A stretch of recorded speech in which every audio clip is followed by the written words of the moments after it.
तर आपण आताच्या घडीची सर्वात मोठी बातमी पाहतोय। पंकजा मुंडे आज मुंबईमध्ये आता थोड्याच वेळामध्ये पत्रकार परिषद घेणार आहेत।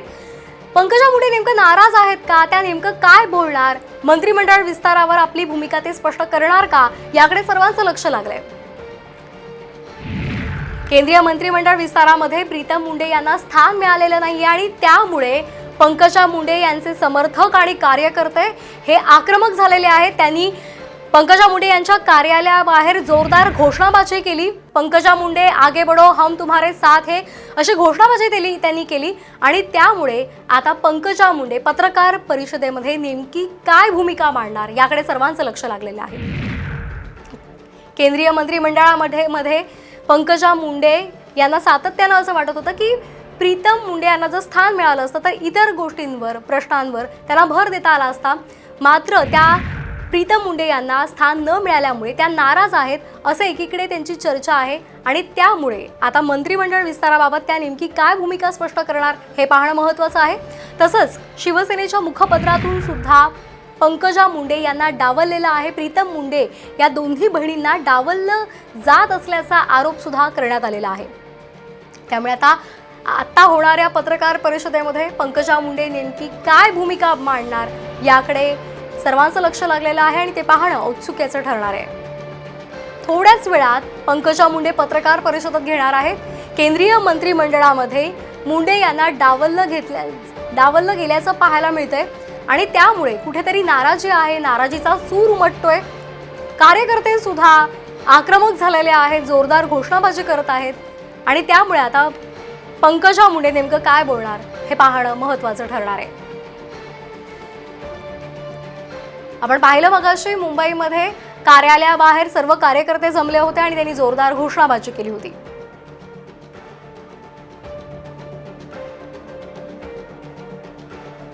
यांना मंत्रिपद न मिळाल्यामुळे पंकजा मुंडे नाराज असल्याचं बोललं जातंय। गोपीनाथ मुंडे यांच्यासोबत काम केलेले माजी भाजपाचे आमदार प्रकाशजी शेंडगे जे आपल्यासोबत आहे, त्याच पद्धतीने ओबीसीचे नेते देखील ते आहेत। गोपीनाथ मुंडे एक लोकनेते महाराष्ट्राचे होते। या महाराष्ट्रामध्ये भाजप तळागाळामध्ये पोहोचवण्याचं काम जर कोणी केलं असेल ते गोपीनाथ मुंडे साहेबांनी केलं। अशा वेळी इतकं मोठं भाजपला योगदान दिलं असतानासुद्धा त्यांची कन्या जी आहे ती खासदार होती। काय मुलगी पंकजा आज भाजपमध्ये आज सक्रिय आहे, नेता म्हणून आहे आणि अशावेळी त्यांच्या कन्येला डावललं आणि त्याच्यामुळे कुठेतरी एक नाराजी जी आहे ते आमच्यासारख्या असंख्य नेत्यांच्यामध्ये सुद्धा नाराजी आहे। प्रीतमताईला यावेळी मंत्रिमंडळात नक्कीच चान्स मिळेल अशी अपेक्षा होती, पण भाजपने त्यांना डावललं आणि कराडानं जे आहे भागवत कराडानं घेतलं। आता भागवत कराड ओबीसी आहेत, वंजारी साहेब नेते आहेत, ते सुद्धा मुंडे साहेबांचे भक्त होते। फूट पाडण्याचं काम भाजपाकडून भागवत यांना मंत्रिपद देऊन केलं गेलं अशी देखील चर्चा होते। जो चळवळीतला नेता जो आहे त्याला डावलायचं आणि सर्वसाधारण जो कार्यकर्ता असो त्याला हे करायचं, म्हणजे आपोआप नेत्याचं जे काम जे आहे ते काम दाबून टाकायचं आणि अशा प्रकारे अनेक नेते संपवायचं जे कारस्थान जे आहे प्रस्तावित पक्षांकडून अनेक वर्षापासून सुरू आहे। आता भाजपमध्ये सुद्धा हे सुरूच आहे। मुंडे साहेबांच्यासोबत मी अनेक वर्ष त्यांच्या अगदी लहान भावासारखं त्यांच्यासोबत प्रत्येक सुखदुःखामध्ये मी त्यांच्यासोबत होतो। भाजपमध्ये त्यांच्यावरती जे काय प्रसंग त्यांच्यावर आले होते, म्हणजे अक्षरशः भाजप पक्ष सोडण्या इतपत त्यांच्यावरती पाळी त्याच वेळी आणली होती आणि त्यामुळं भाजप जो आहे, भाजप ह्या बहुजन समाजाच्या नेत्यांना एका मर्यादित काळापुरतं वापरायचं आणि नंतर सोडायचं। कॅमेरामॅन अनुपसह रामनाथ दमणे, साम टीव्ही, मुंबई।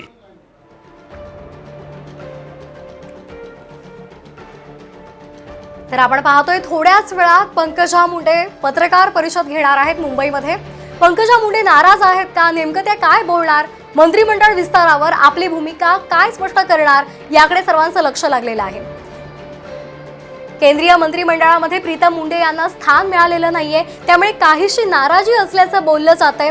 विरोधकांकडून सुद्धा सातत्यानं मुंडे यांना, या बहिणींना डावललं जाण्याचा आरोप भाजपवर होतोय। या सर्व मुद्द्यांवर पंकजा मुंडे नेमकी काय भूमिका मांडणार हे पाहणं आता महत्त्वाचं ठरणार आहे। थोड्याच वेळात पंकजा मुंडे आता मुंबईमध्ये पत्रकार परिषद घेणार आहेत आणि त्यांची नेमकी भूमिका काय आहे या ते स्पष्ट करणार आहे। मंत्रिमंडळ विस्तारामध्ये आपण पाहिलं की इतर सर्वांना स्थान दिलं गेलं, मात्र प्रीतम मुंडे यांना डावललं गेल्याचं पाहायला मिळते। आपल्यासोबत आहेत अतुल भातखळकर।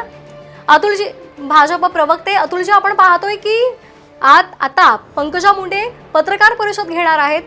सातत्यानं विरोधकांकडून आरोप होत आहे की पंकजा मुंडे आणि प्रीतम मुंडे यांना डावललं गेलेलं आहे। या आरोपावर तुम्ही कसा प्रत्यारोप कराल, काय प्रतिक्रिया द्याल? यामध्ये याचं उत्तर कालच पक्षाच्या नेतृत्वाने दिलेलं आहे आणि त्याच्यामुळे हे मुंडे घराण्याला बदनाम करण्याचं विरोधकांचं हे षडयंत्र आहे। निर्णय करत असताना पक्षाच्या पद्धतीप्रमाणे निर्णय करत असतो। स्वतः पंकजा मुंडे या पक्षाच्या राष्ट्रीय सचिव आहेत। त्याच्यानंतर प्रीतम मुंडे या दुसऱ्या टर्मच्या खासदार आहेत आणि त्याच्यामुळे ते अत्यंत हास्यास्पद आणि चुकीचं आहे आणि विरोधकांचं केवळ भाजपमध्ये काहीतरी चालू आहे असं दाखवण्याचा हा केविलवाणा प्रयत्न आहे। आणि हे सुद्धा बोलतायत कोण, तर त्या पक्षाचे मुख्यमंत्री ज्यांनी पहिल्याच टर्ममध्ये 3 टर्मच्या आमदारांना डावलून स्वतःच्याच मुलाला कॅबिनेट मिनिस्टर करून टाकलं। आणि त्यामुळे जे पक्ष घराणेशाहीवरच चालत आहे त्या पक्षाने भाजपसारख्या कार्यकर्त्यांचा पक्ष असलेल्या पक्षाची चिंता करण्याचं काही कारण नाही। आमच्या पक्षात सगळ्यांना व्यवस्थित सन्मान आणि न्याय मिळत असतो, एवढंच मी या निमित्ताने सांगितलं। विनोद तळेकर आपल्या सोबत आहेत, ते आता पुढचे प्रश्न विचारतील। विनोद सर। अगदी अतुलजी, आपण बघितलं की या पूर्वीसुद्धा शिवसेनेने या मुद्द्यावरनं टीका केलेली होती।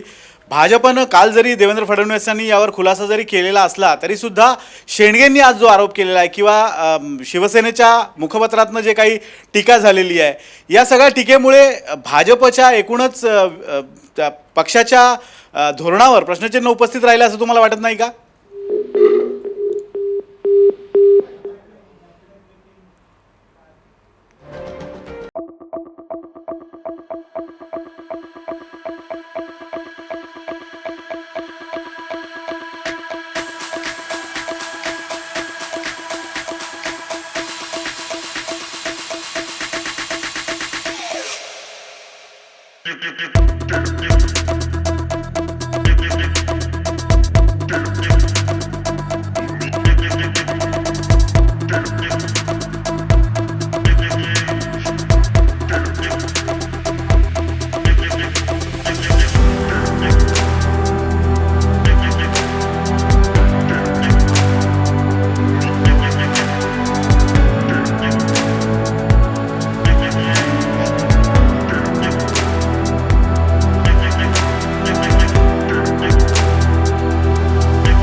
आपण आमचे इनपुट हेड आमचे प्रतिनिधी विनोद सरांकडे जाणार आहोत। विनोद सर, आपण पाहतोय की केंद्रीय मंत्रिमंडळाच्या विस्तारामध्ये प्रीतम मुंडे यांना स्थान मिळालेलं नाहीये आणि त्यामुळे इथे कुठेतरी नाराजी असल्याचं पाहायला मिळतंय, काय सांगाल याविषयी? अगदी श्वेता, आपल्याला माहिती आहे की प्रीतम मुंडे यांचं नाव अगदी गेल्या आठवड्याभरापासून चर्चेत होतं की कुठे ना कुठेतरी पंकजा मुंडे राज्यात ज्यावेळेला सक्रिय होत्या, मंत्रिमंडळात मंत्री होत्या, आमदार होत्या, त्यावेळेला मुंडे घराण्याचं एक प्रतिनिधित्व त्या राज्यात करत होत्या। मात्र या निवडणुकीत त्यांचा पराभव झाला, त्यांचं अस्तित्व, राजकीय अस्तित्व कुठेतरी हा पुसण्याचा प्रयत्न होता का, अशी सुद्धा चर्चा त्यावेळेला झाली होती। कारण ज्या पद्धतीने ओबीसी नेत्यांना डावललं गेलं होतं, ती सगळी चर्चा पाहता प्रीतम मुंडे यांना प्रतिनिधित्व देऊन, मंत्रिपद देऊन कुठे ना कुठेतरी मुंडे घराण्याचं प्रतिनिधित्व कायम राहील असा एक प्रयत्न भाजप नेतृत्व करेल अशी एक चर्चा होती।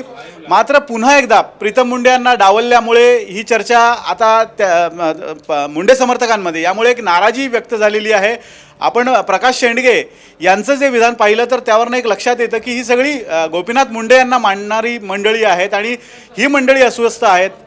हे सिनियर लीडर भाजपचे आहेत आणि या सगळ्यामध्ये भागवत कराडांना मंत्रिपद दिलं गेलं, मात्र त्याऐवजी प्रीतम मुंडे यांना मंत्रिपद देऊन मुंडे समर्थकांमधला जो एक रोष होता किंवा एक नाराजी जी होती, अस्वस्थता होती, ती भाजप नेतृत्वाला कमी करता आली असती. मात्र जाणीवपूर्वक 1 वर्षापूर्वी खासदार पद दिलेल्या भागवत कराडांना मंत्रिपद देऊन जाणीवपूर्वक ओबीसी समाजामध्ये फूट पाडण्याचा किंवा मुंडे समर्थकांमध्ये फूट पाडण्याचा बुद्धिभेद करण्याचा प्रयत्न झाला आहे का, असा एक आरोप आता कुजबूज मुंडे समर्थकांमध्ये आहे.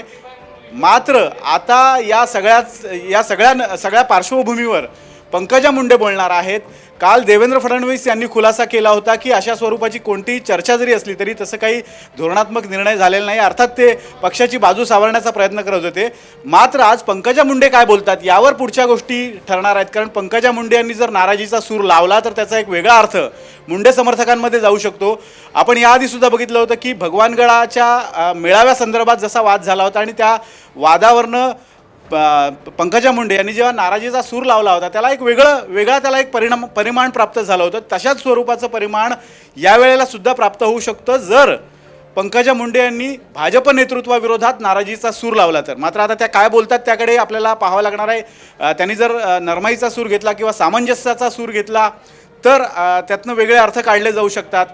मात्र आज त्यांच्या वक्तव्यावर नेमक्या ते काय वक्तव्य करतात त्यावरून पुढच्या अनेक घडामोडी घडतील असं म्हणता येईल. श्वेता, अगदी सर, आपण पाहिलं की पंकजा मुंडे यांच्या संदर्भात त्या नाराज नाही आहेत असं देवेंद्र फडणवीसांनी काल सांगितलं. मात्र सामनातून आज मात्र भाजपवर टीका करण्यात आली. या दोन्ही भगिनींना सातत्यानं डावललं जात असल्याचा आरोप झाला, त्याकडे कसं पाहाल?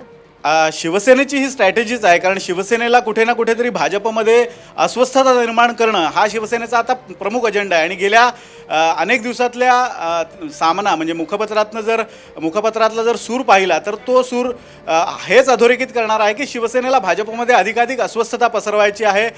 गेल्या काही वर्षातल्या घडामोडी पाहिल्या तर ज्या पद्धतीनं भाजपमधून एक काळ असा होता की देवेंद्र फडणवीस, विनोद तावडे किंवा पंकजा मुंडे आणि इतर जे काही नेते होते त्यांना एका पातळीत गणलं जात होतं. मात्र देवेंद्र फडणवीस मुख्यमंत्री झाले आणि त्यानंतर हळूहळू चित्र बदलायला लागलं.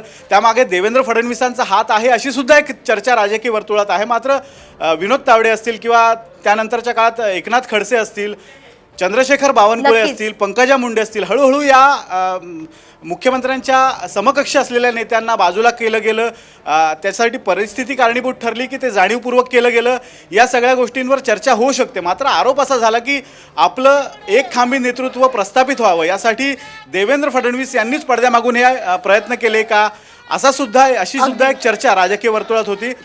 त्याच चर्चेला हवा देत शिवसेनेला भाजपमध्ये अस्वस्थता पसरवायची आहे. आपण पुन्हा एकदा श्वेता जाऊया थेट पंकजा मुंडे बोलतात तिथे.